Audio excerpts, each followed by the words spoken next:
Bago magtapos ang taon, there's always something good na pwede natin mabili. And I have here is the Itel A70. This phone is just priced at 3,000 pesos and I would say na kaya na mag-perform. This one has a Unisoc T603 na processor, 3 plus 5 gig ang kanyang memory, 128 gigs of storage, may micro SD expansion pa siya, may 5,000 mAh battery, and of course may side fingerprint scanner pa siya. Masusulit nyo kaya ang 3,000 piso ninyo? Tara, alamin natin.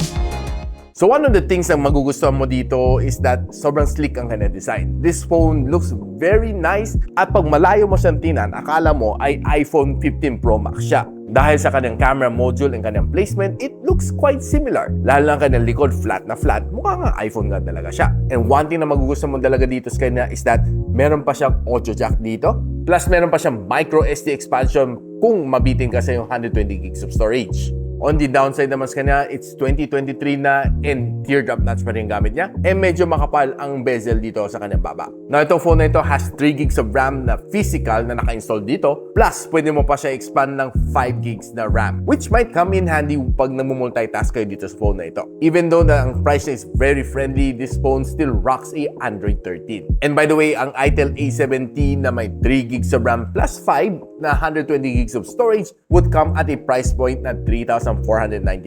Link on the description below. Now, don't expect too much from this phone, lalo na sa gaming, dahil itong phone na ito has a processor na Unisoc T603. It's a quad-core, but alam naman natin na pag Unisoc, medyo pang-budget talaga siya. Now, it only gave me 145,000 points pagdating dito sa benchmarking ng Antutu. And if you break it down, ito naman makukuha mo. Ito naman score niya dito sa wildlife. And ito naman score niya dito sa thermal throttling test. Nag-throttle naman siya to 85% ng kanyang maximum performance. Now, one good thing about this phone is that it has a 5,000 mAh na battery. On the bad side naman, it only can charge as fast, well, actually hindi fast, it's slow, at 10 watts. So, charging this phone might take you roughly near 3 hours para makompleto ang full charge cycle. Now, on the flip side, medyo makuna naman kanyang battery. This one can last you for 11 hours and 30 minutes based on sa akin battery stress test dito sa phone na ito. Now, if you're looking at its screen, okay naman siya. 6.6-inch na IPS LCD. Ang gonna display up to 720p. Watching some shorts naman dito sa kanya, scroll ka lang, okay naman siya. Nothing really bad about it. Even though that it's just a 60Hz screen refresh rate, I don't think it's really that bad. And ang maximum brightness nito phone na ito is 500 nits. Medyo nag-underperform nga lang siya pagdating sa direct sunlight. And if you're watching your favorite shows dito sa phone na ito on YouTube, I would say ma-enjoy mo naman siya. Even though ang LCD is not the best that I've seen on a below 5,000 na price point, I would say it's still decent. You can watch all of your favorite films dito without any problem. Just don't expect a level 1 na Wi-Fi security level dito sa phone na ito. Now, itong phone na ito only has one loud sparring speaker dito sa ilalim. Wala siyang speaker dito sa ibabaw. Gusto lang natin i-testo kung gaano kalakas nga ba ang sound na ito.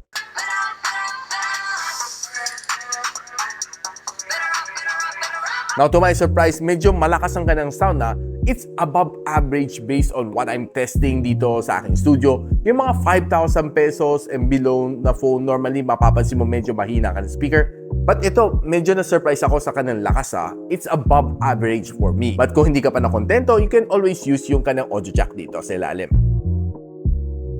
Now, alam naman natin itong phone na ito is not really meant for gaming. Kita naman natin sa mga benchmarking, it's nowhere near a gaming phone or at least a basic gaming phone. We did try to play 2 games dito like Call of Duty Mobile and Farlight 84. So these are the highest graphical settings na kaya natin i-set. Sa Call of Duty Mobile, I would say at its minimal na graphical settings, kaya naman natin tumakbo. Don't expect good graphics sa kanya, but you can at least play a smooth game dito sa kanya without any problem. The touch response is okay. Don't expect too much from it. And ang kanyang sounds, pansin ko may kunting delay ang kanyang loudspeaker. Pagdating na sa Firelight 84, this one is medyo mapapansin mo talaga ang kanyang lag if you set it to the highest na kaya nito phone na ito. Now, what I did is binabaan ko konti ang kanyang graphical settings to be able to play it a little bit more smoother.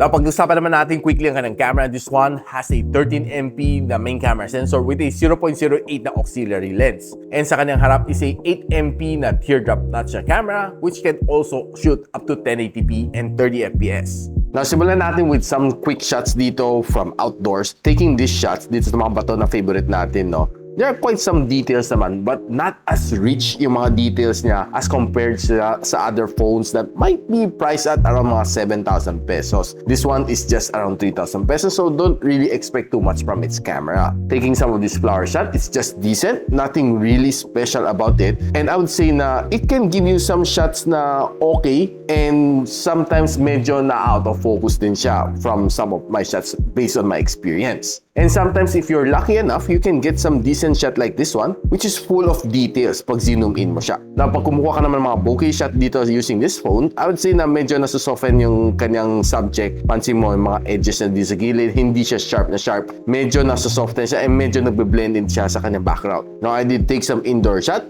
Pagdating sa low light, medyo nag-underperform siya kasi medyo hirap siya pagdating sa low light if you take a look at some of these shots. Now, taking some shots sa mga low light, sa food, I would say okay naman siya, but not really yung masasabi mo na sobrang yummy yung mga food. It's just normal. Pag low light talaga, I would say medyo hirap ang phone na ito. And taking some night shots sa Christmas tree, I would say just decent. Nothing really special about it. Pagdating naman sa kanyang selfie camera, there's some shots na okay like this one, but there are some shots like this one na medyo parang number-blur out ka. Pagdating naman sa indoors, there are some shots like this na medyo feel mo na parang namumuti ka. And pagdating sa low light, makikita mo pag zoom in mo, medyo grainy na talaga siya. Na pagdating sa kanyang front-facing camera, don't expect too much kasi ang kanyang camera is just average. Medyo a little bit shaky, but I would say na pag ginamit mo to sa mga Viber video chat, okay na okay pa rin siya. Now, using the rear camera to take some video, okay lang naman siya, no? Not really something special, but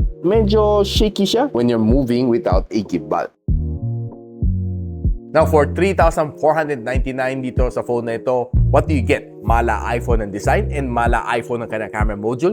You get a good fingerprint scanner dito sa gilid, which is very responsive. You get a decent screen plus a 5,000 mAh na battery na medyo makunat. Those are probably the upside that I can say about this phone. But yung kanyang camera is just average, nothing really special. Gaming, you don't expect too much from this one. Multitasking, I don't think there's any problem with this phone. Now, para kanino ka pa itong phone na ito? This one is geared towards the mga people na medyo budgeted, below 4,000 pesos ka ng budget, to have quite a decent phone for social media and just for communication. Or you can also use this one as a backup phone. Or pwede mong bilhin tong phone na ito pang regalo sa inyong mga pamangkin, sa inyong mga anak. I don't think this phone is too much of a burden para sa mga ninong and ninang. So guys, kung gusto niyo malaman kung saan niyo pwede mabili tong phone na ito, I'll be linking on the description box below. And if you like this video, don't forget to share it to your friends. And of course, a subscription to this channel would definitely be Merry Christmas. And I'll see you in the next video. And so, ako para si Richmond, and you're watching Gadget Sidekick. Like and subscribe to my channel. Don't forget to hit that notification bell. For one of my latest uploads, click the dito. And for one of my popular uploads, click here.